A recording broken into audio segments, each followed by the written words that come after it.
কি খুব অবাক হচ্ছেন? অবাক হওয়ার কোনো কারণই নেই, কারণ এটা হচ্ছে সম্পূর্ণ ভিডিও এডিটিংয়ের জাদু। আসসালামু আলাইকুম dear friends, welcome to my YouTube channel Fatin Hometech.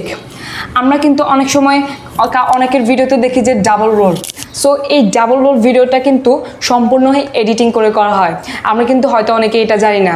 আমাকে অনেকেই রিকোয়েস্ট করেছেন যে কীভাবে এই যে ডাবল রোল ভিডিওটা আছে, এই যে ডাবল রোল ভিডিওটা আছে সেটা কীভাবে এডিট করতে হয় তা নিয়ে একটা ভিডিও বানাতে। তাই আজকে আমি চিন্তা করলাম অ্যাডোবি প্রিমিয়ার প্রোতে কীভাবে এই যে ডাবল রোল ভিডিওটা আমি প্রথমে আপনাদের দেখিয়েছি সেটা কীভাবে বানাতে হয় তা নিয়ে ভিডিও দেওয়ার। তো চলুন আজকে যে টিউটোরিয়ালটা আছে সেটা শুরু করা যাক। I'm coming home, I'm coming home. Tell the world I'm coming. Double role video বানানোর জন্য আমাকে প্রথমত শুটিং করতে হবে, কারণ এটা most important part double role video বানানোর জন্য। তো শুটিং কীভাবে করতে হয় এখন আমি আপনাদের দেখাচ্ছি। সো প্রথমত এখানে আমার যে ভিডিও ফাইলটা আছে সেখানে আমি চলে যাই। ভিডিও যে আছে আমার ফাইলগুলো, এই দুইটা ভিডিও আমি মূলত শ্যুট করেছি। এখন কীভাবে করেছি সেটাই দেখাই। তো ধরুন এখানে আমি দুইটা চেয়ার নিয়েছি, বা আপনার সোফা যে কোনো জায়গায় এগুলো করতে পারেন। এখন আমি দুইটা চেয়ারে প্রথম ক্যারেক্টারকে বসিয়েছি এখানে, আর দ্বিতীয় ক্যারেক্টারকে এখানে। এভাবে আমরা প্লেস করব।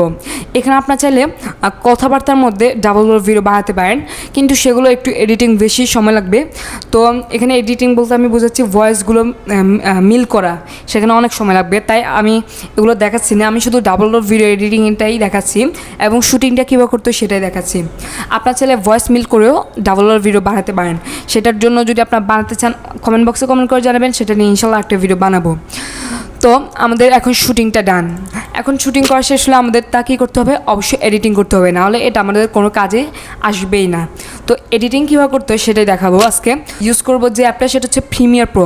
আমি আগেই বলেছি আমরা আজকে ইউজ করবো প্রিমিয়ার প্রো। এখন এখানে প্রিমিয়ার প্রো ওপেন হওয়ার পর এডিটিং প্যানেল থেকে আমরা ইম্পোর্ট মিডিয়া টু স্টার্ট একটা অপশান পাচ্ছি, সেটার উপর ডাবল ক্লিক করবো। তারপর আমাদের কাঙ্ক্ষিত যে ভিডিওগুলো আছে সেগুলো সিলেক্ট করে ওপেন করে নিব। ওপেন করার পর এখান থেকে আমার যে প্রথম ভিডিওটা আছে আমি করেছি, প্রথম যে ভিডিওটা সেটা আগে এনে সিকোয়েন্সে ছেড়ে দিব। দেন আমাদের যে সেকেন্ড ভিডিওটা আছে সেটা আমাদের প্রথম ভিডিওর উপরে এনে ছেড়ে দিব। এখন আমাদের কিছু কাজ থাকতে পারে, সেটা হচ্ছে ভিডিওর অপ্রয়োজনীয় যে অংশগুলো সেগুলো বাদ দেওয়া, অথবা ভিডিওর নয়েজ রিমুভ।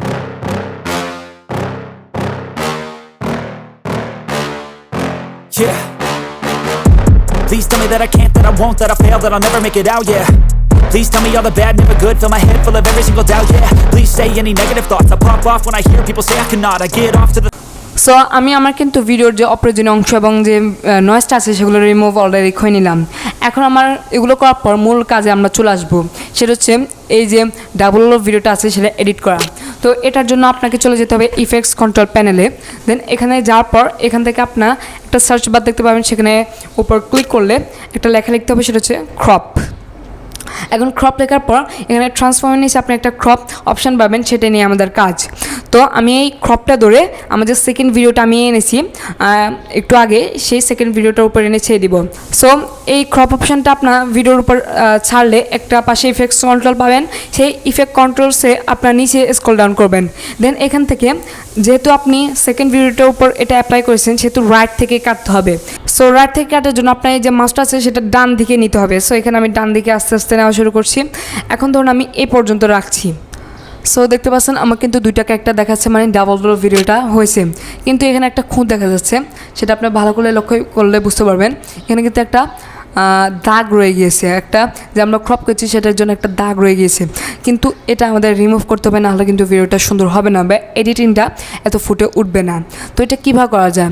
এর জন্য আপনার ক্রপ অপশানেই একটা অপশান পাবেন, সেটা হচ্ছে এজ ফিদা। এটা আপনার বাড়িয়ে দিয়ে দিবেন 120 বা এর চেয়ে একটু কম দিতে পারেন, কিন্তু এর বেশি দিলে আবার সেটা খারাপ হয়ে যাবে। এখানে আমি 120 দিচ্ছি, কিন্তু এটা এডিটিং যে সেটা মনে হবে না, এটা কিন্তু পুরো ছায়াই লাগছে, কোনো যে এডিটিং বা এটা কোনো খুদ হওয়া যাচ্ছে না। এখন আমরা এটা প্লে করে দেখব, কিন্তু তার আগে এটা এক্সপোর্ট দিয়ে দিই। তো এখানে ফাইলে ক্লিক করেই দেন এক্সপোর্ট, দেন মিডিয়া। দেন এখান থেকে আমরা এরকম একটা প্যানেল ওপেন হলে এখান থেকে আমরা এক্সপোর্টে ক্লিক করব।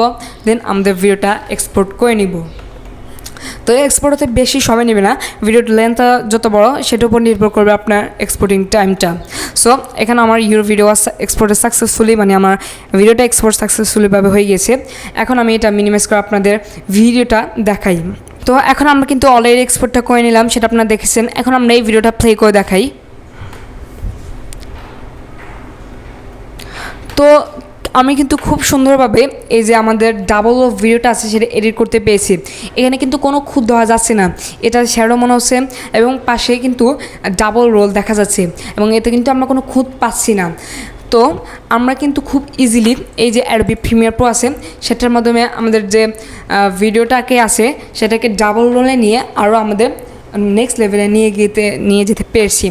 সো গাইস, কেমন লাগলো আজকে ভিডিওটি? আশা করি খুব ভালো গেছে।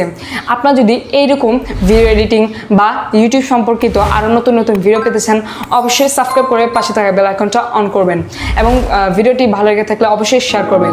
So that's all for today. আল্লাহ হাফেজ, আসসালামু আলাইকুম।